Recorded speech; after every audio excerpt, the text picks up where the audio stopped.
Hello everyone, welcome to my YouTube channel Eye of Law. मेरे इस channel पे आपको लॉ से रिलेटेड वीडियोस देखने को मिलती हैं जो आपके एलएलबी, एलएलएम, बीएलएलबी या फिर किसी भी कॉम्पिटिटिव एग्जाम्स के लिए बहुत इंपॉर्टेंट होती है। तो आज का जो मेरा टॉपिक है वो कंज्यूमर प्रोटेक्शन एक्ट 2019 पे होने वाला है। ठीक है, ये पार्ट 4 है ये वीडियो का। इससे पहले पार्ट 1, पार्ट 2, पार्ट 3 ऑलरेडी मैं अपलोड कर चुकी हूँ अपने चैनल पे, वो वहां से आप देख सकते हैं। चलिए, तो इस वीडियो में हम देखने वाले हैं अध्याय 5 यानी कि मध्यस्थता कक्ष या मीडिएशन सेल। मीडिएशन सेल क्या होता है? ऑल्टरनेट डिस्प्यूट रिजोल्यूशन का एक टाइप होता है। मध्यस्थता कक्ष क्या है यानी कि मीडिएशन सेल क्या है? इससे पहले वाली वीडियो में हमने चैप्टर 4 में ये डिस्ट्रिक्ट कमीशन, स्टेट कमीशन या नेशनल कमीशन करे थे। ये जो फॉरम्स हमने पढ़े थे, इन तीनों आयोगों के तहत एक मध्यस्थता कक्ष स्थापित किए जाते हैं। वो मध्यस्थता कक्ष मतलब मीडिएशन सेल। जब किसी उपभोक्ता की कोई शिकायत को स्वीकार किया जाता है, तो जो आयोग जिसमें भी वो शिकायत दर्ज होती है, वो आयोग दोनों पक्षों को मध्यस्थता का एक ऑप्शन देता है, मध्यस्थता का एक विकल्प देता है, यानी कि out of the court settlement like. मध्यस्थता तब शुरू होती है जब दोनों पक्ष लिखित में सहमति देते हैं।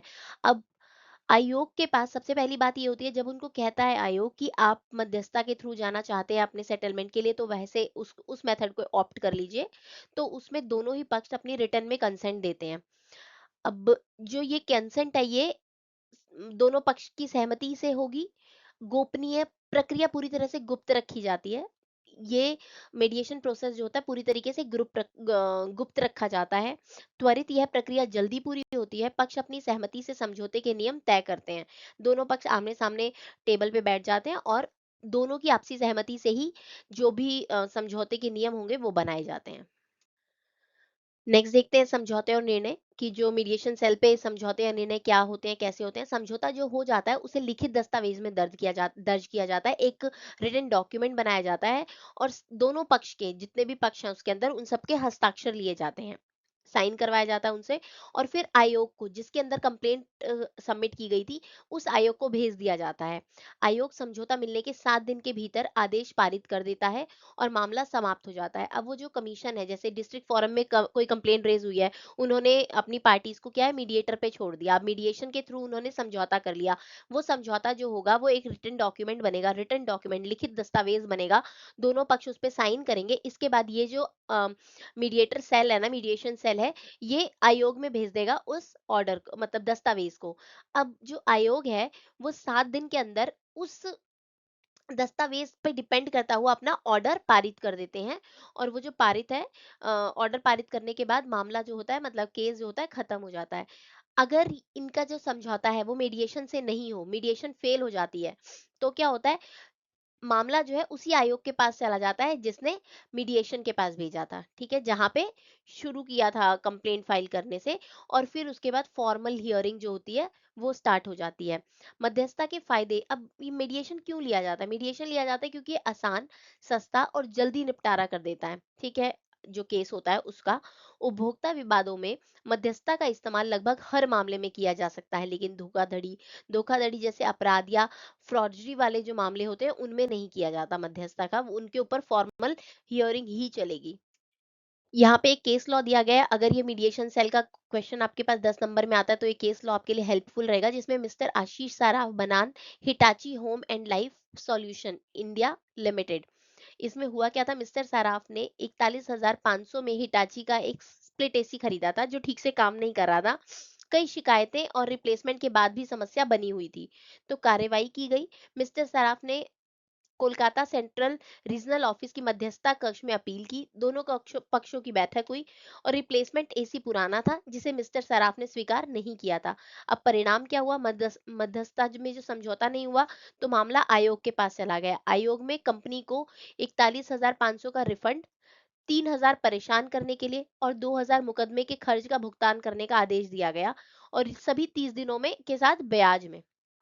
ठीक है, इसके बाद अध्याय 6 आता है, अध्याय 6, जिसमें उत्पाद जवाबदेही या मैन्युफैक्चरर की लाइबिलिटी, प्रोडक्ट लाइबिलिटी, मैन्युफैक्चरर की जिम्मेदारी आती है। इसको देखते हैं।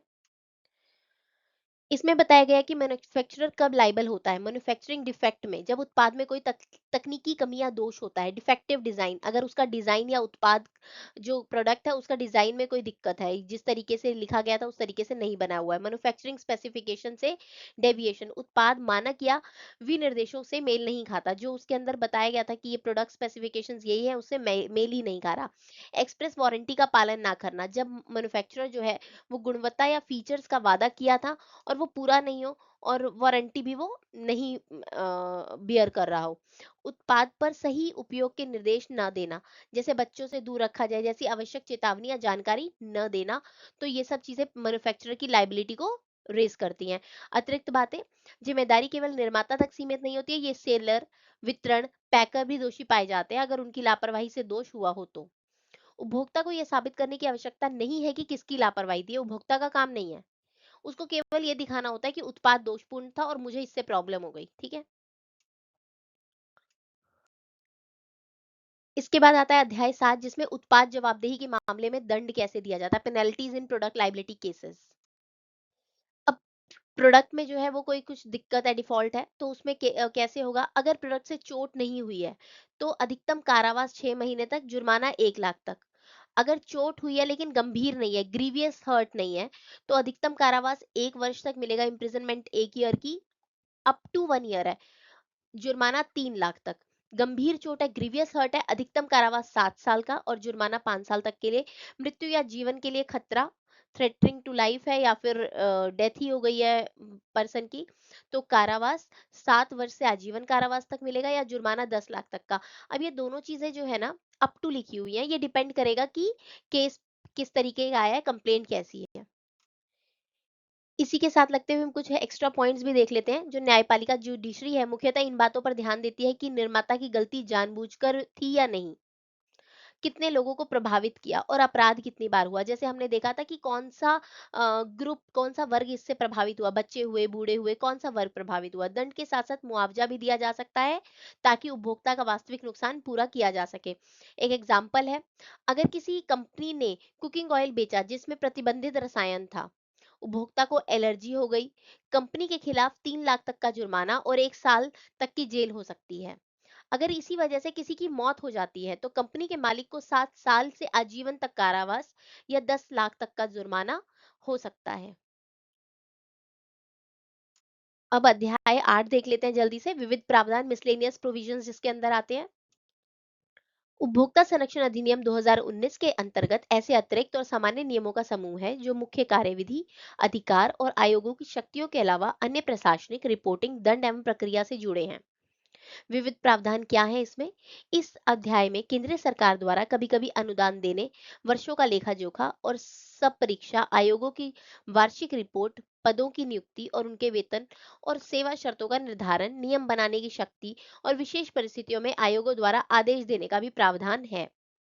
इसमें ऐसे मामलों का उल्लेख होता है जो प्रमुख क्राय क्षेत्र में नहीं आते, जैसे कि आयोगों के आदेश की अनुपालना, सेवा शर्तों में परिवर्तन, असमान और प्रतिकूल अनुबंधन शर्तें, रिपोर्टिंग व्यवस्था, सिविल प्रक्रिया को लागू करना, या सीसीपीए के अधिकार और राज्यों के निर्देश। दंड वाले प्रावधान भी कुछ शामिल है इसके अंदर, जैसे दंड देना या सजा सजा का निर्धारण। ठीक है। तो ये जो हमने आज चैप्टर 5, चैप्टर 6, चैप्टर 7, चैप्टर 8 किया है, ये अगर कंज्यूमर प्रोटेक्शन एक्ट पे पूरा ऐसे लिखने को आता है तो इम्पोर्टेंट होंगे, अदरवाइज ये 5-5 नंबर में आते हैं, तो इसको उसी तरीके से तैयार करिएगा। कंज्यूमर प्रोटेक्शन एक्ट 2019 में अगर आपके पास कोई भी डाउट है तो आप मुझे कमेंट करें। Thanks for watching.